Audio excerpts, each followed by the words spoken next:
So that is basically the attitude, یہ رویہ ہے جو ہم سے درکار ہے قرآن پاک کو پڑھنے کے لیے. اور ہدایت ہمیں، یعنی ہمیں اس کو سمجھنے کی اور اس پہ عمل کرنے کی ہدایت اسی وقت نصیب ہوگی جب ہم تقویٰ کی سٹیٹ میں اللہ تعالیٰ کے کلام کو سنیں گے، سمجھیں گے، پڑھیں گے اور عمل کرنے کی کوشش کریں گے. سورہ حدید کی آیت نمبر 28 میں اللہ تعالیٰ فرماتے ہیں، یا ایھا الذین آمنوا اتقوا اللہ وآمنوا برسولہ یؤتکم کفلین من رحمتہ ویجعل لکم نورا تمشون بہ ویغفر لکم واللہ غفور الرحیم.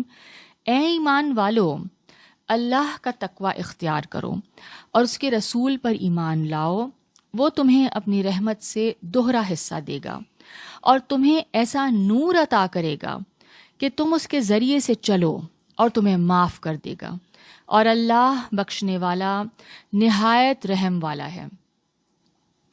یعنی اللہ تعالیٰ ایمان والوں سے فرما رہے ہیں جو اللہ پر ایمان لے آئے ہیں، یعنی اس اندیکھے خدا پر ایمان لے آئے ہیں، اس کے کلام پر ایمان لے آئے ہیں. اللہ تعالیٰ فرما رہے ہیں کہ اللہ تعالیٰ کا تقوی اختیار کرو. Become conscious of God, become conscious of his likes and dish likes.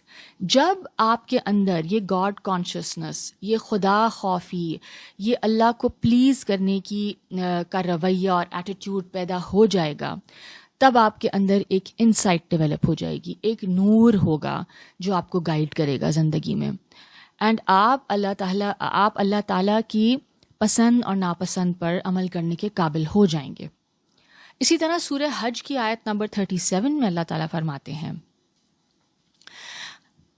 لن ينال اللہ لحومها ولا دماؤها ولكن يناله التقوى منكم كذلك سخرها لكم لتكبروا الله على ما هداكم وبشر المحسنين.